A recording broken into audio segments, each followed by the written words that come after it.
Hey, folks, we're back at it again. It's Lindsay hosting with SPS in the building for the SPS Edge Show with my guy, Terry McCord Jr. holding me down.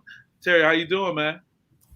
Pretty good. It was a last week of school, finals coming up, but other than that, just been enjoying the transition from Big Ten football to Big Ten basketball. It was a fun game with Illinois and Iowa last night, so just really enjoying that transition. We don't get much time or much of a break between Big Ten action.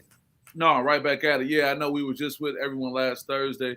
We're back again Tuesday. The good thing is that there's enough sports to fill up the days. We will be off this Thursday playing daddy duty. My daughter's in a play at school, so I got to be front row for that. You know, what's the point of creating your own platforms? You can't put family and friends first. So I appreciate your flexibility. Coach Orlando Watkins, he's right now banging the floor. Cody Commons down in Detroit playing the game tonight, so he's out. But do want to talk about some basketball. Last night I had the pleasure of going just 5 minutes up the street from my home to go over to the home of the East Lansing Trojans. They hosted North Farmington last night. Know a few guys on that team, but North Farmington just really imposed their will early on. Had a very successful night. I want to give you the post-game interview with Ryan Hurst and Mr. Tyler Spratt, and we can kind of break that down. So I'll bring that to you right now. Okay, here we go.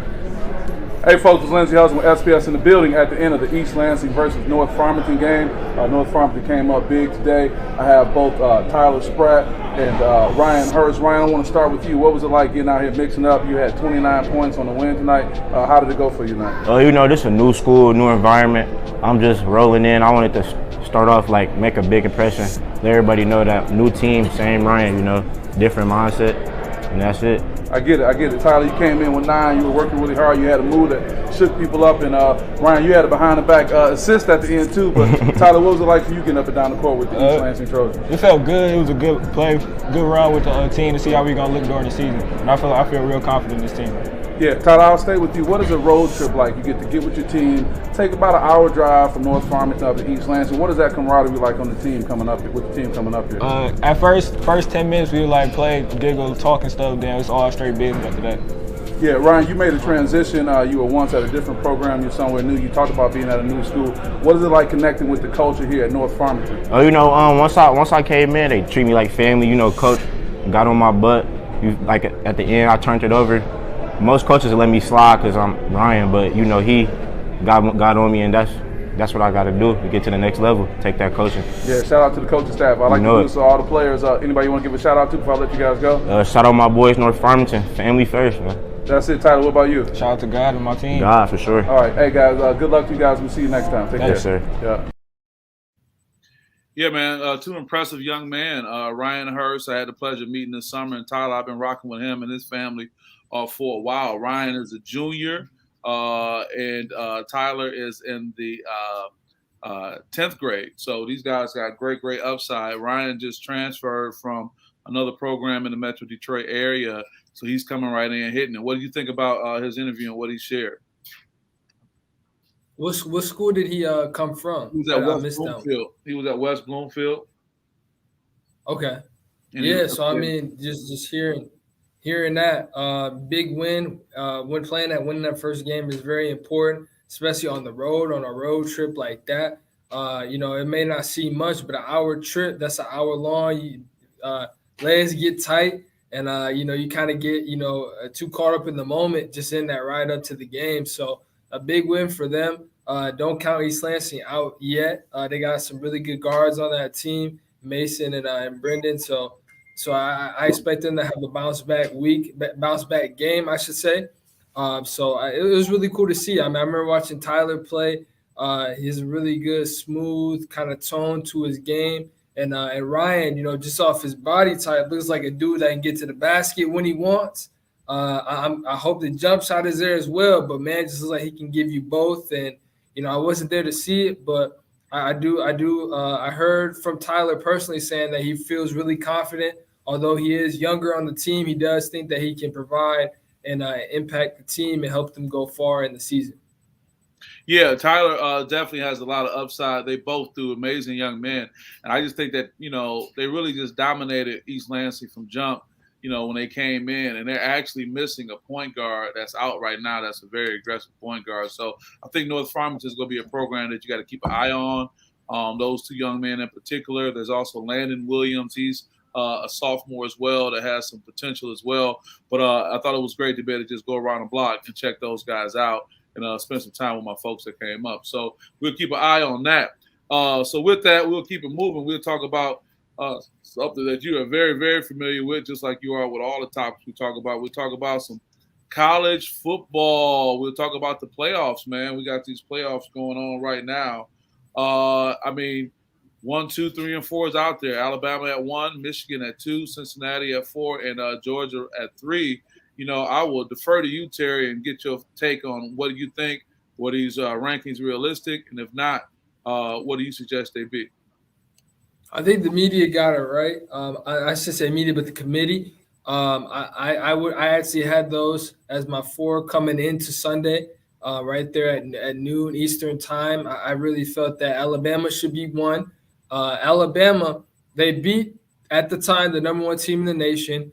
I just feel like because the committee does look at who you've beaten, they do look at the completeness of your team, and I do think that Alabama is the most completed team right now. I think they're the best team in the country right now, and I don't think Michigan is far behind. I think Michigan is playing some really good football. I think that they're the hottest team coming in, but hottest doesn't always mean best, and I feel like that.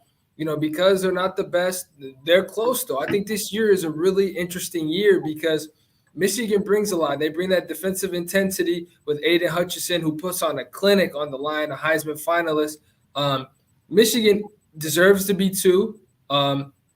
Georgia deserves to be 3, although they had that loss. But, they lost to the number 3 team, and it was the SEC championship. That's Georgia's first loss. You don't drop out of the top 4, which a lot of people have been saying that why is Georgia even still in there? But you just don't drop that far as the number 1 team against a Nick Saban coach team. And Cincinnati, there have been talks about them jumping, but because they're from a Group 6 conference, I don't really see them jumping up there. But as far as matchups go, I see the Alabama and Cincy game. I see Alabama winning it because I think Bryce Young is the best college football player in America. I've seen 2 Heisman Trophy moments for him. I think he should win the Heisman, in my opinion. So I have Alabama winning, but I think it'll be close. I think Cincinnati, what a lot of people don't understand, Cincinnati's record, they're winners. You never want to discount that winning attitude. They have never lost a game yet. Although Cincinnati hasn't really played anyone on the caliber of any of these teams, that doesn't discount the fact that Luke Fickell will get his guys ready to play. They're going to hear all the talks of how Alabama is going to run the table. Alabama has the easiest way. This is the perfect time to play that underdog role and spoil someone's season. So don't let that record or their conference name give you, a different kind of opinion of that football team. That football team's tough. They have a great quarterback, Desmond Ridder, coming in there.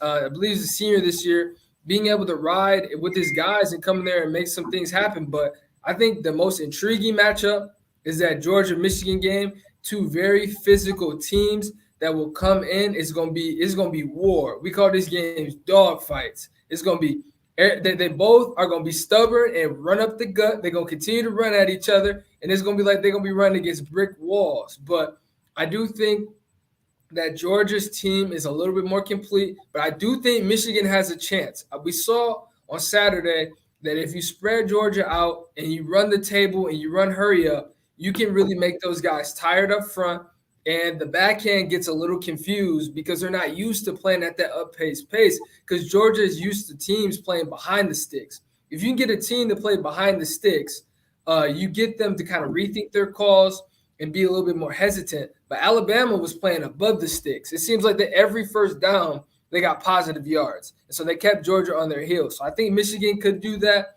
But my gut right now, today, I'm going to do some more research, some more games, some watching. But I have Georgia and Alabama as a repeat. But I just don't see anybody stopping Bryce Young I mean, dude is like a veteran and he's a redshirt freshman. I don't get it. It's like these quarterbacks are growing up super early, and dude just has the poise and the killer mentality, man. He just makes it look so easy. And that pitch back play, that's just instinct. You can't teach that. You just cannot teach that. And it just shows the unity of another great Saban coach team. Yeah, I mean, very well put. You see your boy Aaron Mays, our brother from another jumped in, said Alabama will win by 2 touchdowns against Cincinnati. What do you think about that?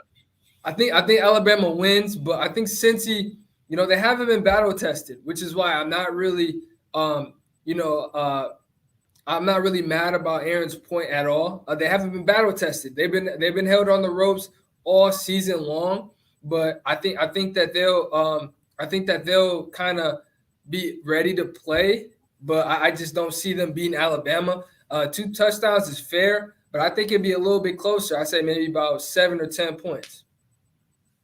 Yeah, okay. Well, we'll have to keep an eye on that. You're pretty good with laying it out there.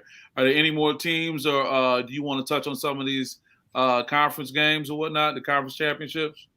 Yeah, so, we mentioned Alabama, Georgia, Michigan beats Iowa, which not surprising at all. Iowa was playing a field position game, and you can't play field position game when you're not scoring points. It'd be different. Everyone's thinking of the Belichick kind of way where we're going to play field position. We're going to try to control the clock. But it's hard to do that when you're not moving the ball yourself. It's almost like you're playing defense. I mean, you should be attacking and trying to get some offense. And so Iowa is probably one of the most boring teams I've watched this year. The game was really boring. Michigan came out and killed them. Houston gave Cincinnati some trouble. Cincinnati has been battle tested, but Cincinnati just again too much. Baylor, Oklahoma State. Now that one was really interesting, and I really enjoyed that one. I thought Baylor. I wanted Baylor to win. I knew they'd win, but Oklahoma State had their opportunity to make a case to jump Cincinnati, but they just couldn't take care of business. But in the Pittsburgh, just to go into that Michigan State-Pittsburgh game, Kenny Pickett, I mean, the dude is a monster. I mean, he had that fake slide play that my man Ryan Clark did bring up a great point that does lead to targeting. Yeah. And that does future targeting calls. But like I said, it was a good play. It was legal at the time. It was real nasty too. He had everybody slowing down. Mean, you know what? It may lead to some future penalties, but somebody will get hurt off of that. It will. And he's a Heisman finalist. I mean, the guy, has thrown, for had 4,319 yards this season. So they killed Wake Forest. I think that Michigan State game, I think Wake Forest gives up a lot of points. They've lost to Miami and Western Michigan this year. They give up a lot of points. They gave Western Michigan 44 points this year. So it's like if Kenneth Walker and those guys, maybe they get Naylor back. I'm not really sure. I haven't really saw much about that. Right. But if Reed and those guys, Mosley and Foster, they can get those guys rolling. I think they have a really good chance. But if MSU stops Pickett, I think you have a great chance. I was looking through the stats of the receivers and everything. A lot of that's just because Kenny Pickett just does what Kenny Pickett does. Granted, the ACC is not nearly as what it is over the years before, but Kenny Pickett is that dude. I mean, he came out of nowhere, Heisman finalist. The guy's just a baller. I mean, the guy, he can run, pass, just make plays. Dude's a winner, a champion. He won the conference championship. So you kind of have to put all eyes on him. Everybody on the field has to know where Kenny Pickett is, even though he's at quarterback. But everyone has to play special attention whether he's running, passing. And I think if we just take him away, I think we'll be fine. But it's easier said than done because MSU secondary has kind of been on edge. Yeah, very well put, man. Very well put. It's going to be a lot of great things to watch here for what's going on. I appreciate the update on that. Let's just take a quick moment to recognize our sponsors who've been supporting us for so long. And actually, I'm going to be with one of our sponsors this weekend in Detroit at the Horatio Williams Foundation tip-off. Shout out to Horatio Williams Foundation for supporting us, what we have going on here. Also, the Dick's Sporting Goods. I love some Dick's Sporting Good. And Gilead Sciences, we look to have some of their representatives in town. So you'll probably see a video in the future of me interviewing them as well. But without sponsors, man, we can't do anything. We're looking for new sponsors. We really want to add to the sponsorship family here at SPS that can allow us to do much more and to so appreciate what these guys have been doing. let's keep that going, man. You kind of touched on the MSU ATL piece. They will be playing in the Peach Bowl down in ATL. Congratulations to them. Do you think that Kenneth Walker not being a Heisman finalist, you think that was appropriate? A lot of people said he kind of, lost that opportunity on the Ohio State game. What do you think about that? Yeah, I think the Ohio State game and then also that Purdue game, although he played pretty good that game, I would say it was a fair game for him, but still just a loss to Purdue just doesn't look good to many Heisman voters.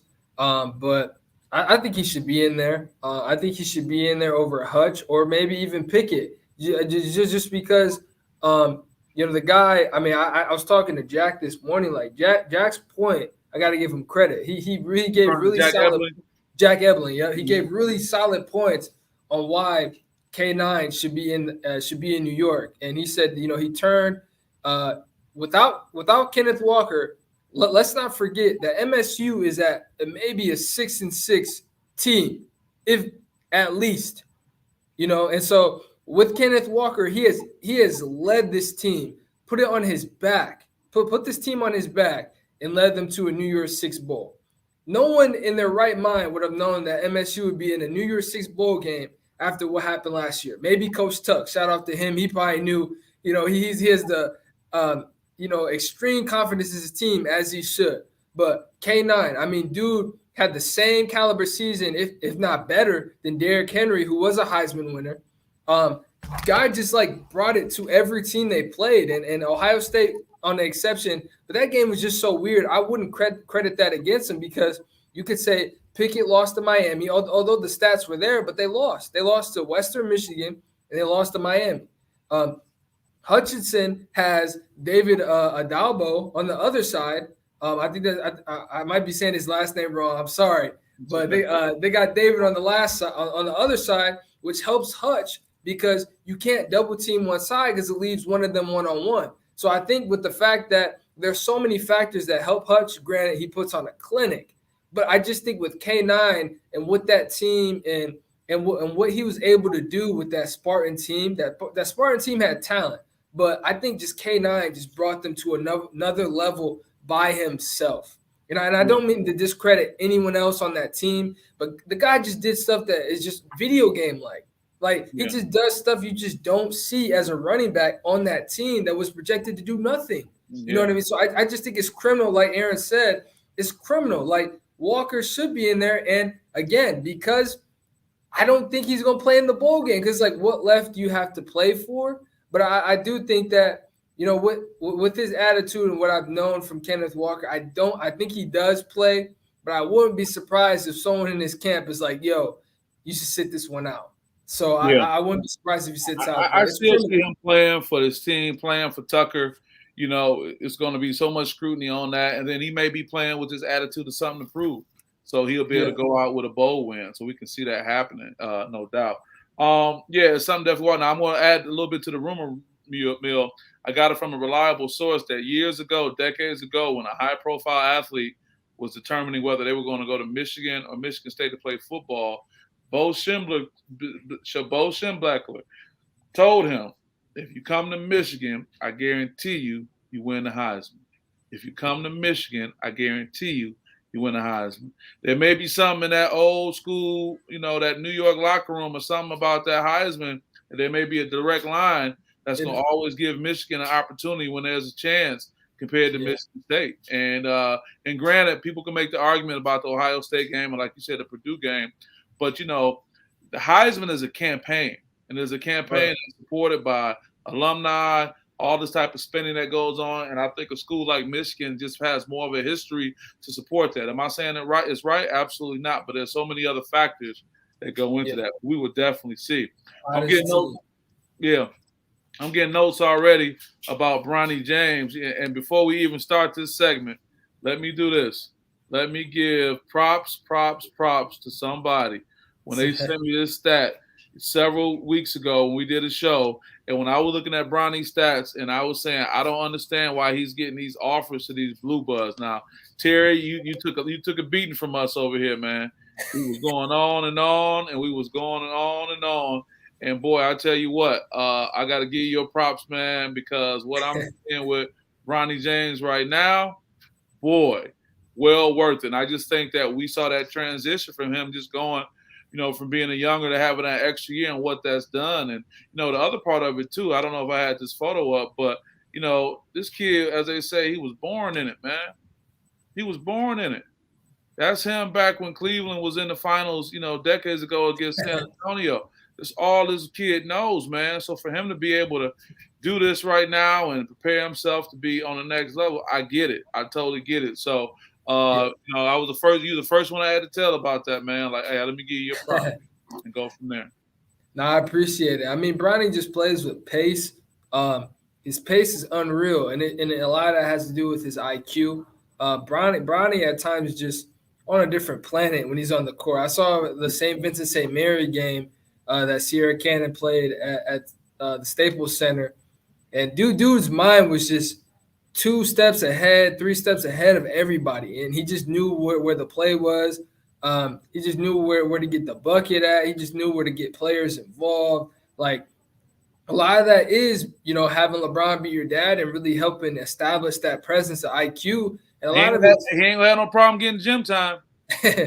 and a lot of it too is like, I saw this video with Carmelo, and it was teaching his son moves. And Carmelo brought up a great point that I think LeBron and all these other famous basketball players' sons have to follow. And a lot of that is, being able to find your own game. And I think Carmelo brought up a point where he was like, I don't want to teach him everything. I don't want to teach him all I know, because then it's my game. I don't want him to have my game. I want him to find his own game. I'm still going to teach him moves. I'm still going to teach him the sweet stuff to make him look cool and look like me a little bit. But at the end of the day, I don't want him to look like me. And I think we have to remind ourselves about that with Bronny. It's like, we're not going to see another LeBron James. Just because he has his name does not mean that's going to be LeBron James. LeBron regrets that he even named him after him for that reason. Right. And so now it's like we're looking for LeBron, but Bronny's like, I have my own game. I'm shooting the ball from the outside. I'm not taking it in and dunking on people like Bron was with St. Vincent St. Mary. I'm showing you that I can do more because this is my game. And big props to Pops, man. Like, he really allowed Bronny to kind of grow and see the game from himself. And so I think it's really cool that we get to see that. But he's gonna keep working, But it's really cool to see that pace and his ability to play the game of basketball being displayed again. Yeah, women's basketball, we appreciate you. She said Bronny James not great yet, but he has a great basketball IQ compared to Emoni Bates. We'll talk about Emoni in a moment. But Bronny, if he keeps working hard, he can be a good college player, no doubt. Yeah, I think he's gonna be one and done. He'll get out there and go. But from what I'm seeing him playing that now, Terry, that stat line that I saw, several months ago when we posted, that's going to be obsolete. What I see him doing is being a premier player. He's going to get the opportunity. He's going to get the look. He's going to go somewhere that's going to be high profile. He's going to do his thing. He's going to go right in the league, and you're going to have one of the first father-son duos playing together with LeBron James and Bronny James. Right, exactly. We're going to see the duo. And we're going to be able to see 2 different games with the same name. And it's going to be really cool. I'm glad women's basketball brought that up. I mean, if he keeps working. And I think Bronny has developed with the downside, having to get healthy. I think Bronny understands. He's in a household where one of the hardest working men alive is in your house. And you're seeing that. And I think that, plays into LeBron, and his fatherhood and teaching Bronny to work hard. But Bronny's experienced that. I mean, he went through a gruesome injury, and having the doubts and having the low average being played around, for crying out loud, having fans say crazy stuff to you about your dad, and he's still working through it. No matter what you say, man, this kid is not as sheltered as people think. He's getting all the backlash of his dad, something that he has nothing to do with besides having the same name. So it's really cool to see him grow and continue to grow as a man in these times now where the media is through the roof. Yeah, absolutely. Want to check in with some other people really quick. I know our friend Emoni is checking in. So I have a question. Have you guys been watching high school baller Mikey Williams? Thoughts on his game and his social media? Said, yeah, I know he is. I think he just signed a huge contract maybe with Puma. That's big. She also wanted to talk about Michigan State hoops. as far as she's not a believer at this point. And before we go to Emoni and talk about the struggles that we think he may be having, Anthony Brown is talking about some NBA stuff. He said Steph Curry is 13 for 16 threes, 13 or 16 threes from catching Ray Allen for the all-time leading three-pointers. And this is in 100 of less games. Curry has changed basketball. Must-see TV. Yeah, the chef is definitely cooking. But yeah, this was basically an opportunity to come on into the fan base, give Terry McCord Jr. his props for seeing what LeBron James Jr. Is going to end up doing, and me catching up on the back end with that. But speaking of that, we talk about another young sensation, man. It's really kind of been difficult having these discussions about Emoni as I get ready to pull this image up, and I may have missed that clip. But hey, everybody know who it is, what's going on. There's just been this talk about him struggling, and I guess the question really is, as who said it? I'll go to theirs. It was women's basketball IQ. No, this time it was Deion Hoops Page.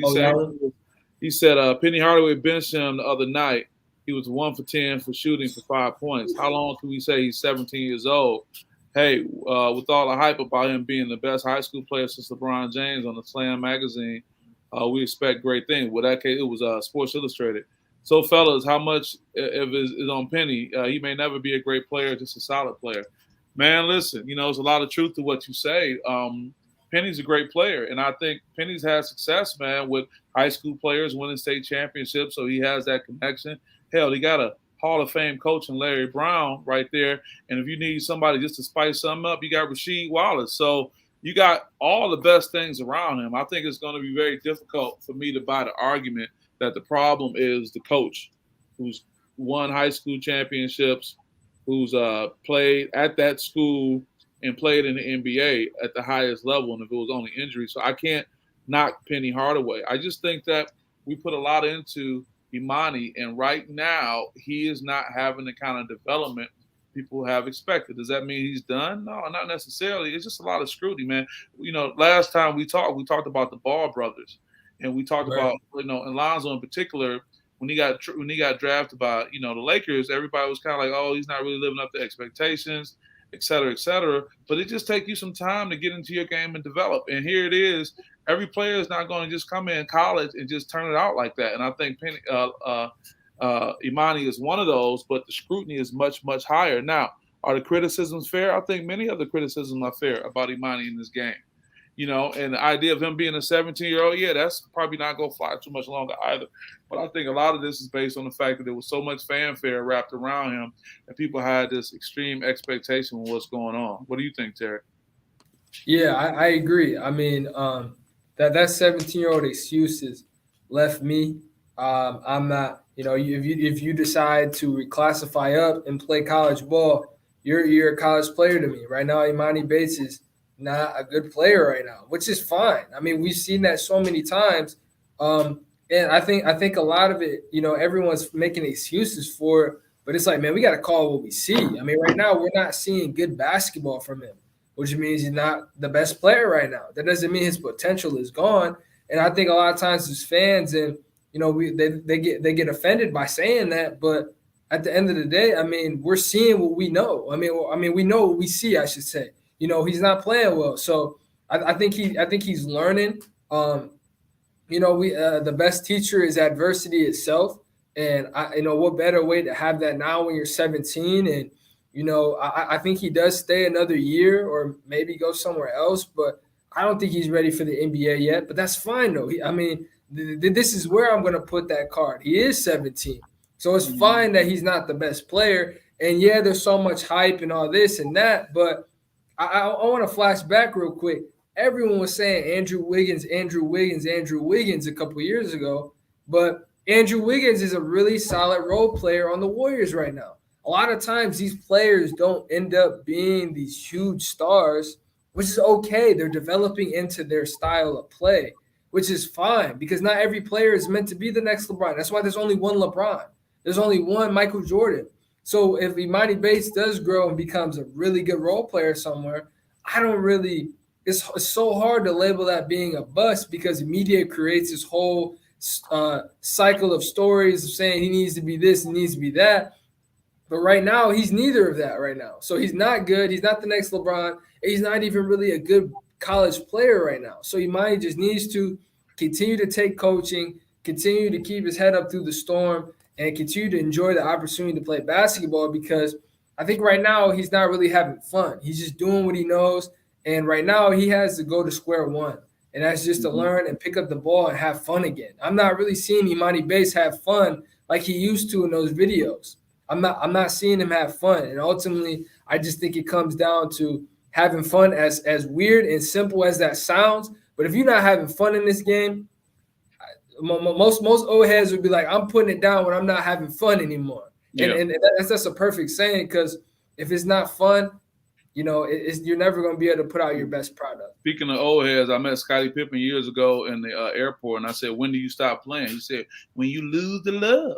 So to that point, you're not having fun. Nene says, watching Emoni Bates, don't even seem to have a bad attitude. I think he's been spoiled. I think things don't go the way I'll be shocked if Elgin takes him out. But we got to stop saying that he's 17 years old. Aaron, our buddy, comes on and said, great point, Nene. Bates seemed like he's extremely spoiled, and his game is showing that right now. My mom comes on. Patricia England said, great words of encouragement from Mr. Bates. Thanks, Terry. You're right. Yeah, I mean, the reality is that, man, when you get all that fanfare, you got to be able to take the scrutiny that comes with it. And I'm not saying they're not capable of it, but rightfully so. I mean, we want what we want when we want it, but the reality is that it takes a while to transition, and rarely do you have kids. And to your point, he made these big changes to set him up for success, but the challenge was there. Nene also said, I've seen Emoni ready to fight a lot of times, and he just needs to mature. Remember, he had a YouTube video talking gang stuff, but they deleted it fast. Yeah, I mean, and this is not giving him a complete pass. I mean, we're not saying these children are practicing to become saints. These are young basketball players with a lot of attention and a lot of male bravado, because they want to be able to create an image about themselves where they're tough and ain't nobody gonna mess with them. And it just happens like that. A lot of that has to do with the environment you come from and all that. We got D Spratt checking in. What's good, man? We were shouting out Tyler at the top of the hour. Appreciate you. We talk about North Farmington and everything that's going on. We got a lot of different comments going on, and I do want to get to those. But before I do, I want to make sure we keep going with the things we got listed for the show. Paige goes down. Paige Buckners, if I'm saying her name correctly. We just talked about her last show, about her getting this great deal with Gatorade, but unfortunately, she ended up having an injury. That's Coach Don Staley of the South Carolina Gamecocks sending out a tweet saying, we lift you up in the highest prayer. All of us in women's basketball need to link up and show we get to see this generational player grace her with their God-given talent. That's pretty awesome. That's pretty much a high-class moment coming from Don Staley. She's not with that program, but she's encouraging her, because like we all say, she sees the importance of Paige having an impact. But that just comes with it, man. We don't like to see these things happen, but it happens. So we don't have a complete prognosis on what's going to happen, but Paige is going to be out for some time. Matter of fact, somebody made a comment about that. But what do you think about that? We went from celebrating her having success with a big contract to going down with an injury. What do you think, Terry? Yeah, so I saw an update from UConn women's basketball today. They said she'd be out for recovery for about 6 to 8 weeks. So that's going to be quite some time. Hopefully they get her back for the tournament. But besides that, man, injuries are always so tough. Paige, she's such an influential player. And just having her go down just is sad to see, and just the way that she did. I mean, I was watching it, and I'm watching her go up the court, and I saw her ankle buckle, and I'm like, ooh, that doesn't look really good. And then she kept trying to get up the court, and then ultimately, things just kind of went downhill. But you just hate to see injuries that are non-contact, because it's like, man, it's like, this is where conditioning becomes so crucial. Not saying she doesn't condition, but it's so important that, athletes, if anyone that's listening, when your coach is telling you to do those jump over the line with 1 foot, that brings that stability to that joint as you're playing. Conditioning is so important. Granted, injuries can never injuries are so hard to be prevented. But that injury, that non-contact injury, was super gruesome. But I mean, just losing a player like that, and in times of where WNBA basketball and college and women's basketball, is trying to rejuvenate and coming together, and we're seeing so many great generational talents come. It sucks to lose one right now, especially right now whenever she's playing at such a high level. She can just go, man, and I love watching her game. And whenever she gets on that wing, I remember watching in the South Carolina game. They were talking about when she gets to that wing, she has so many options. Like, she can pass the ball well, she can score. She just brings so much to the game of basketball, and just to have her out 6 to 8 weeks, the game will still go on. I think UConn will still be a good team. A lot of it is because of their conference, and another is just because Gino's a next man up kind of guy, and he's gonna have his team ready. But it just sucks to lose a girl like a woman, like Paige right now, as she keeps making her strides to go to the WNBA. Yeah, and we have to remember too, injuries are part of the game, man. They come at the damnedest time, and I guess the only hope is that this is happening early in her career. She can get through it and put herself in a position to be part of some post-season basketball, and she definitely has a great career going forward. But this is part of it, and I think sometimes we get so romanticized with what's going on that we act like, okay, that it can't happen, but we got to be ready to see that and see what kind of person she becomes when she bounces back from injury. So I think that's good. But speaking of what kind of person people become, man, the last thing we got listed on here tonight is talking about things being different. This news I wasn't expecting. The Lions win. Oh, man, the Lions win. Last second touchdown against the Vikings. You got Dan Campbell over there hugging his quarterback like that Super Bowl championship was done. Wow, man. I mean, I hate to say it. So many people anticipated them not winning anything and may have even been upset about the tie and just looking at, just getting a donut the whole season. But, you don't wish that upon anybody. That has to be a great feeling of relief. I don't know how much that changed the tide on everything, but what do you think about the Lions getting their first official win this weekend, Terry? It was really cool. The Lions, if you go off of the game itself, man, the Vikings played like they should have won. But it's so funny because I'm not used to speaking this way about the Lions. It's like the Lions just made more winning plays, and that winning the best play, was the last one. That was the winning play. But they made winning plays. I mean, they continued to make plays down the stretch that stats alone just couldn't beat those plays. So it was really cool. Jared Goff played really well. And I saw that they posted of his wife or girlfriend. I'm not sure who. Girlfriend. And she was super excited. She was like, "What? We won!" Like, yeah. It was just so cool to see. It doesn't matter what the record is. Every win should be celebrated. Do I think they went a little overboard? Yes. But when you're a team that's 0-10 and 1 right now, you have the right to celebrate like you just won the Super Bowl because, man, NFL players do not get enough credit. They go in and work hard every single week. They get that opportunity on Sunday to get a win. And when you continuously not get wins throughout the season, and a lot of times that brings your morale down. And we didn't really see that out of Detroit. I can't really say that Detroit didn't play with their best effort in the games that they played this year.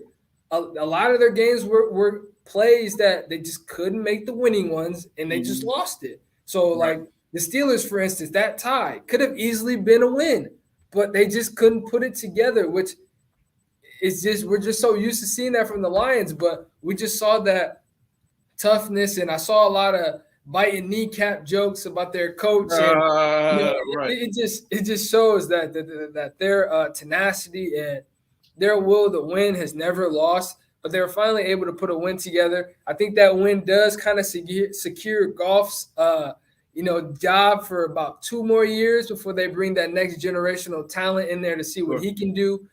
Maybe even next year, who knows? But I thought Goff played really well, though. He had a 97 QB rating in that game, which is unbelievable. But, I mean, the guy just played through the roof. And Mike Zimmer on the other side, talked about Dan Campbell, but Mike Zimmer's on his way out. So it was really cool to see the Lions get that win. Yeah. Well, with that, I know we got a few other comments that are out there, but tonight is an abbreviated show. It's on a different night. We weren't going to be able to be available Thursday.